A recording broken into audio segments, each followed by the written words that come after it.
చూడు. మంత్రి శ్రీహర్రావు కొడుకు రామ్ కుమార్ దారుణ హత్య. నిన్న రాత్రి ఓ ఫంక్షన్ లో రామ్ కుమార్ ని మారు వేషంలో వచ్చిన ఒక అగంతకుడు మిషన్ గన్ తో కాల్చి చంపాడు. గుర్తుపట్టలేని విధంగా ఉన్న కొడుకు శవాన్ని చూసి మంత్రి గారు గుండెలు పగిలేలా విలపించారు. ఈ రోజే శవానికి దహన క్రియలు జరగబోతున్నాయి. నర్తకి లలిత హత్య కేసులో రామ్ కుమార్ ప్రధాన నిందితుడని పాఠకులకు తెలుసు. ప్రధాన నిందితుడు. ఇప్పుడు అర్థమైంది వాళ్ళ ప్లాన్. కొడుకు మీద ఉన్న నేరాన్ని తప్పించడానికి బెనర్జీని అడ్డు పెట్టుకుని మనతో నాటకం ఆడించాడు మంత్రి. ఇప్పుడు నిజం మన ద్వారా తెలిసిపోతుందేమోనని మనల్ని చంపడానికి చూస్తున్నాడు. అయితే ఇప్పుడు ఏం చేద్దాం గురు? అదే నాకు అర్థం కావడం లేదురా. ప్రస్తుతం మాత్రం వాళ్ళ కంట పడకుండా కొన్నాళ్ళు ఈ హోటల్లో ఉండడం మంచిది. ప్రజల దృష్టిలో మీ అబ్బాయిని చంపడం అయితే చక్కగా చంపేశాం. మరి ఆ తర్వాత సంగతి ఏమిటి సార్? అదేనయ్యా నేను ఆలోచిస్తున్నాను. ఓ పని చేస్తే ఏమిటది? వచ్చే నెలలో నాకు అమెరికా అధికార పర్యటన ఉంది. ఆ ప్రయాణాన్ని కాస్త ముందుకు జరిపి అర్జెంటుగా అమెరికా ప్రొసీడ్ అయిపోతే. మీ అమెరికా ప్రయాణానికి అబ్బాయి విషయానికి లింక్ ఏమిటి సార్? చెప్తాను, దగ్గర రండి. సరిగ్గా నా ప్రయాణం రోజున మీరు మా వాడిని మారువేషంలో తీసుకొచ్చి నేనెక్కిన విమానంలోనే ఎక్కిస్తాను. ఇద్దరం కలిసి బొంబాయిలో దిగుతాం. అక్కడి నుంచి అమెరికా వెళ్ళిపోవడం చాలా తేలిక. అమెరికాలో మా వాడిని 2 ఏళ్ళు ఉండేలా ఏర్పాట్లు చేసి నేను తిరిగి వచ్చేస్తాను. ఈ 2 ఏళ్లలో ప్రజలు, పత్రికలు, ప్రతిపక్షాలు అందరూ మా వాడి గురించి మర్చిపోతారు. ఆ తర్వాత మా వాడి తిరిగి వచ్చినా ఎవ్వరూ పట్టించుకోరు. అది నా ప్లాన్. ఈ ప్లాన్ ని నిర్విఘ్నంగా అమలు చేసే బాధ్యత మీది. ప్రొసీడ్ అవ్వండి. ఓకే, ఆ నకిలీ పాస్పోర్టులు మిగతా వ్యవహారాలు మేము చూసుకుంటాం. మీ ప్రయాణానికి ఏర్పాట్లు మీరు నిశ్చింతగా చేసుకోండి. మిస్టర్ విక్రమ్, డాన్సర్ లలితాదేవి మరణం హత్యని, అందుకు కారకుడు రామ్ కుమార్ అని మనం నమ్మాం. కానీ ఊహించిన విధంగా అతనే హత్య చేయబడ్డాడు. Anyway, Lalithadevi case file close చేసేయడం మంచిది. Sir, if you don't mind, నేను మీకు విషయం చెప్పాలనుకుంటున్నాను. రామ్ కుమార్ ని ఎవరు ఎందుకు చంపారనేదే ఆలోచించాల్సిన పాయింట్. ఆలోచించడానికి ఏముంది? అల్లరి చిల్లరిగా తిరిగేవాడికి ఎంతమంది అయినా శత్రువులు ఉండొచ్చు. వాళ్ళలో ఎవడో ఒకటి చంపుండొచ్చు. I don't think so sir. ఎందుకంటే మనం అతన్ని హంతకుడు నిరూపించే సమయంలో అతని శత్రువులు ఎవరైనా అతన్ని ఇప్పుడే ఎందుకు చంపాలి? న్యాయస్థానం ఎలాగో శిక్ష విధించేది కదా. నువ్వు అనేది ఏమిటి విక్రమ్? ఈ హత్య చాలా విచిత్రంగా జరిగింది సార్. ఒక విధంగా రామ్ కుమార్ ఉపకారం జరిగినట్టే, కానీ దీని వెనక ఏదో కుట్ర ఉందన్న అనుమానం sir. Please allow me to proceed with the case. All right mister Vikram, నువ్వు ఇంతగా చెప్తున్నావంటే తగినంత కారణం ఉందనిపిస్తోంది. ఓకే, ఈ కేసు నువ్వు అనుకున్నట్టుగానే ఇన్వెస్టిగేట్ చేయి. Thank you sir. I'll do my best.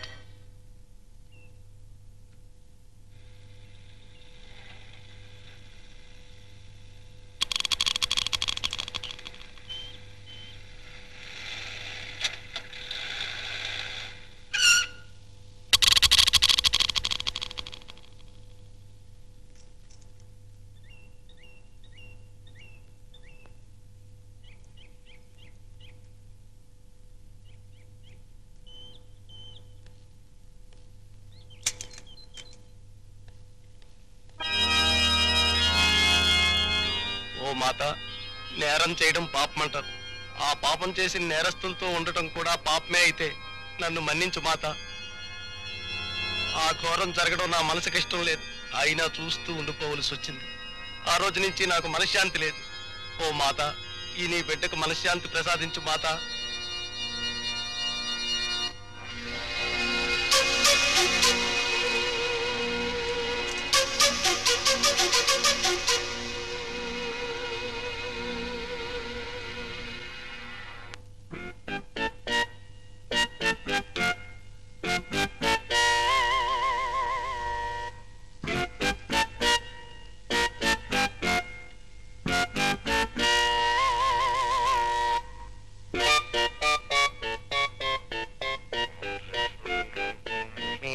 పరిశుద్ధ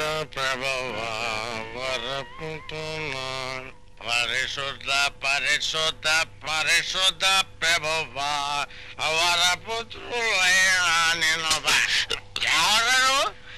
కానిస్టేబుల్ యేసు పాదాలు గుద్దుదా. ఇదే మరో కానిస్టేబుల్ అయితే నీ చైన్ తెంపేసి బ్రేకులు పీకేసి పొక్కలో దోసేసుడు. మీరా ఫాదర్? ఎవరో అనుకుని నోరు పారేస్తాను. కొంచెం స్పృహలో లేని అంతే. క్షమించండి father. God bless you my son. భగవంతుడున్నది తప్పు చేసిన వాళ్ళని క్షమించడానికి, కానీ ఇంత స్పృహ లేకుండా తాగడం పాపం మై సన్. చర్చికి కొత్త ఫాదర్ వచ్చారన్నారు, తమరేనా ఫాదర్? Yes my son. ఇంతకీ నువ్వెవరు? నా పేరు Yesupadam, head constable father. Jesus, head constable అయి ఉండి నేరాల్ని అరికట్టాల్సిన నువ్వు ఇలా తప్పతాగడం తప్పు కదా మైసాన్. నాకు మొదటి నుంచి దరిద్రం అలవాటు లేదు ఫాదర్. ఈ మధ్య మనసు పాడే అశాంతి ఎక్కువే అలవాటు పడ్డాను ఫాదర్. అంత శాంతికి మనసు పాడవడానికి కారణం ఏమిటి మైసాన్? ఫాదర్, నేను ప్రశ్న అడుగుతాను. నేరం చేయడం పాపం, ఆ నేరం చేసిన వారి పక్కన ఉండడం కూడా పాపమేనా ఫాదర్? భగవంతుని దృష్టిలో రెండు సమానమే. ఆ పాప భారాన్ని నీ మనసు మొయలేపోతుందని అర్థమవుతుంది మైసాన్. అవును ఫాదర్, చేసిన తప్పుని చెరిపేయలేను, పశ్చాత్తాపంతో కుమిలిపోతున్నా. అది చెప్పుకోవాలనుకుంటున్నాను ఫాదర్. దాందేముంది మైసాన్, చర్చకొచ్చి నువ్వు కన్ఫెషన్ చెప్పుకుంటే నీ మనసులో ఉన్న భారం తప్పకుండా తగ్గుతుంది. అందరినీ క్షమించే ఈ దేవుడు నిన్ను తప్పకుండా మన్నిస్తాడు. Come, please come.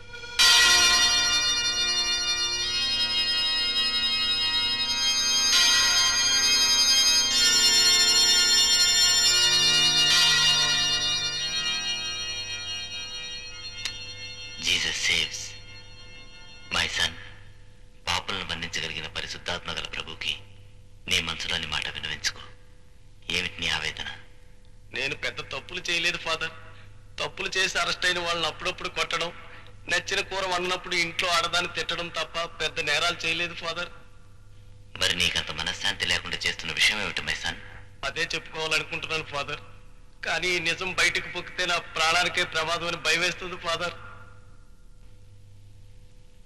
నీకేం భయం అక్కర్లేదు మై సన్, ధైర్యంగా చెప్పు.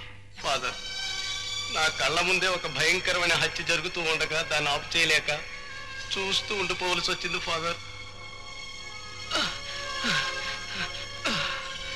ఏమైంది? ఏం జరిగింది సార్? లలితాదేవి ఆత్మహత్య చేసుకోలేదు సార్, హత్య చేయబడింది. ఆ హత్య చేసింది ఎవరో కాదు సార్, మంత్రి శ్రీహర్రావు కొడుకు రామ్ కుమార్. ఆ హత్య చేస్తున్నప్పుడు నేను తీసిన వీడియో క్యాసెట్ ఆ రౌడీలు దాన్ని తగలబెట్టేశారు సార్. మై గాడ్, ఎంత పని జరిగిపోయింది. ఆ క్యాసెట్ ముందే నాకు ఇచ్చుంటే ఆ హంతకుని చట్టానికి పట్టించి ఉరికమ్మానికి ఎక్కించుంటేవాడిని. అప్పుడు నీకు ప్రైజు, నాకు ప్రమోషన్ వచ్చేది.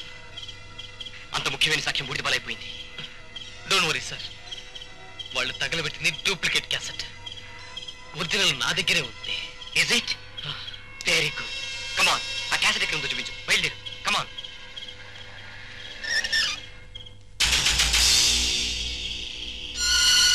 ఏం కిషోర్, వాటి దగ్గర ఉన్న క్యాసెట్ సంగతి ఏంటి?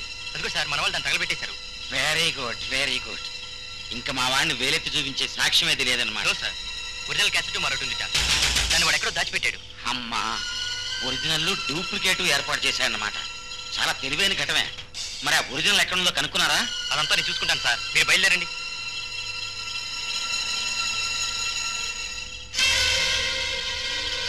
బయలుదేరు.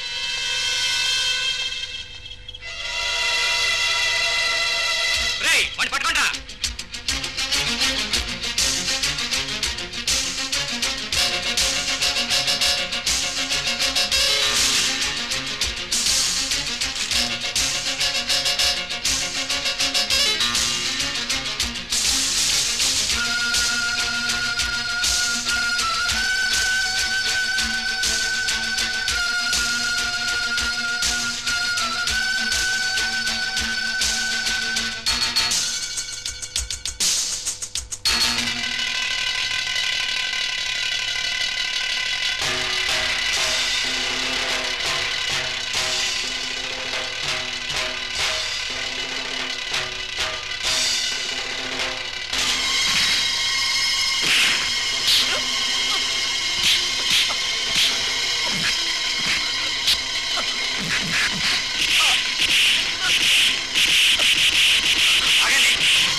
రౌడీ దెబ్బలకు లొంగే రకం కాదురా, పోలీస్ దెబ్బ పడాలి.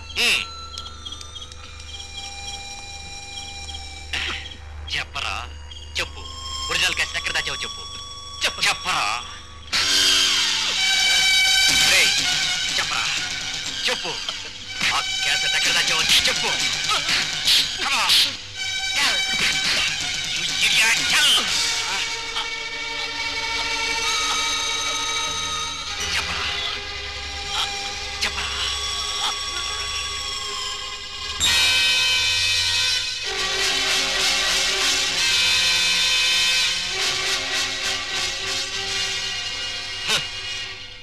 సాక్ష్యం నీతో పాటే సమాధయింది.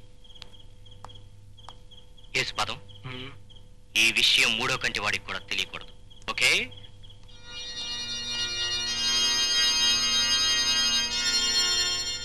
ఆ విధంగా ఆ పాపంలో భాగస్తున్నాను ఫాదర్. ఇప్పుడు ఈ విషయం మీకు చెప్పడం వల్ల నా గుండెల్లో భారం తగ్గింది. కానీ కొత్తగా ఇంకో భయం పుట్టుకొస్తుంది ఫాదర్. ఏమిటిది యేసుపాదం? ఇంతవరకు నా కడుపులో ఉన్న నిజాన్ని కక్కేశాను. ఈ నిజం బయటికి పొక్కిందంటే నా ఉద్యోగం ఊడిపోతుంది, నా బ్రతికే నాశనం అయిపోతుంది father. Thank you my son. I'm very sorry.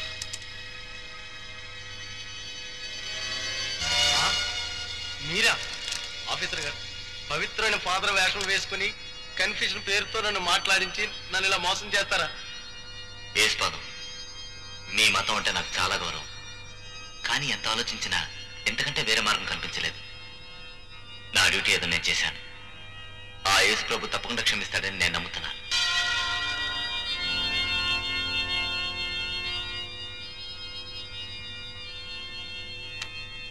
కమాన్.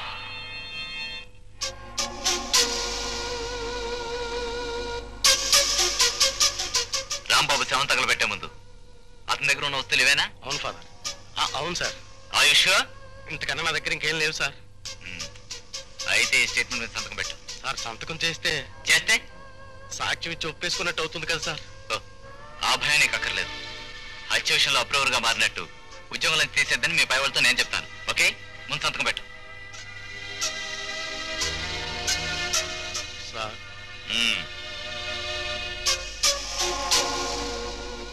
ఇక నన్ను వెళ్ళమంటారా సార్? తొందర ఎందుకు? ఈ రాత్రికి ఒక ముఖ్యమైన పని ఉంది. Please SIT down.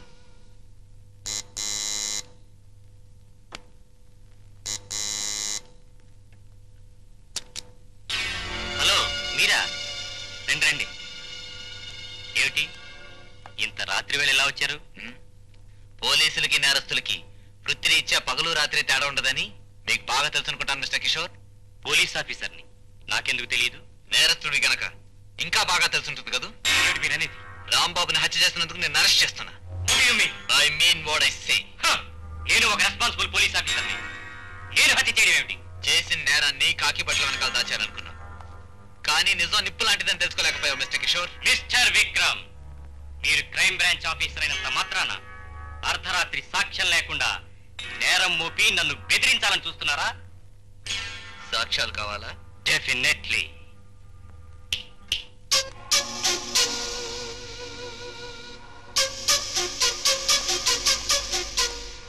ఇన్స్పెక్టర్ గారు, జరిగింది మూడో కంటికి తెలియకూడదన్నారు. నేను 2 కళ్ళున్న మనిషికే చెప్పాను. మీకు ఇచ్చిన మాట తప్పలేదు. అయినా తప్పైతే ఆ ప్రభువు నన్ను క్షమించుగాక. ఏ మిస్టర్ కిషోర్, తమరు చేసిన నేరానికి ఇతనిచ్చిన సాక్ష్యం సరిపోతుంది కదా? మిస్టర్ విక్రమ్, ఒకళ్ళు అరెస్ట్ చేసే ముందు పాటించాల్సిన ఫార్మాలిటీస్ తెలుసు కదా? ఓ, అరెస్ట్ వారంటేగా.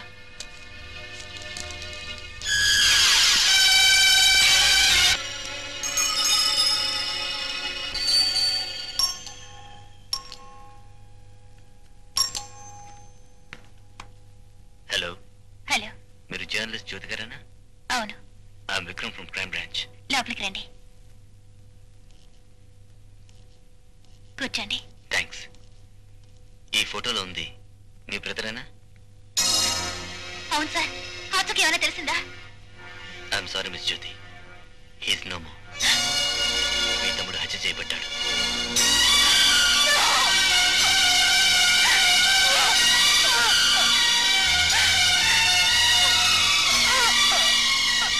జ్యోతి గారు, please please try to relax. మీరెంత బాధపడుతున్నారు నాకు తెలుసు. జరిగిందేదో జరిగిపోయింది. మీరు కాస్త కోఆపరేట్ చేస్తే మీ తమ్ముడు హత్యకి అసలు కారణం ఏంటో నేను తెలుసుకుంటాను. ఆఖరిసారిగా మీ తమ్ముడు ఎప్పుడు చూశారు చెప్తారా? 10వ తేదీ శుక్రవారం ఉదయం చూశాను. ఆ రోజున వెళ్ళేటప్పుడు మీతో ఏమైనా చెప్పాడా? వీడియో కెమెరా ఎవరికో ఇచ్చానని, అది తీసుకురావాలని వెళ్ళాడు. ఆ తర్వాత అతను చూడలేదా?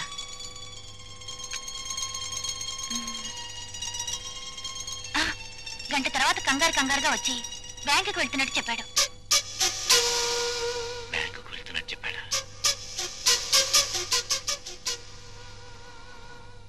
తమ్ముడి దగ్గర దొరికిన వస్తువులు. వాచ్.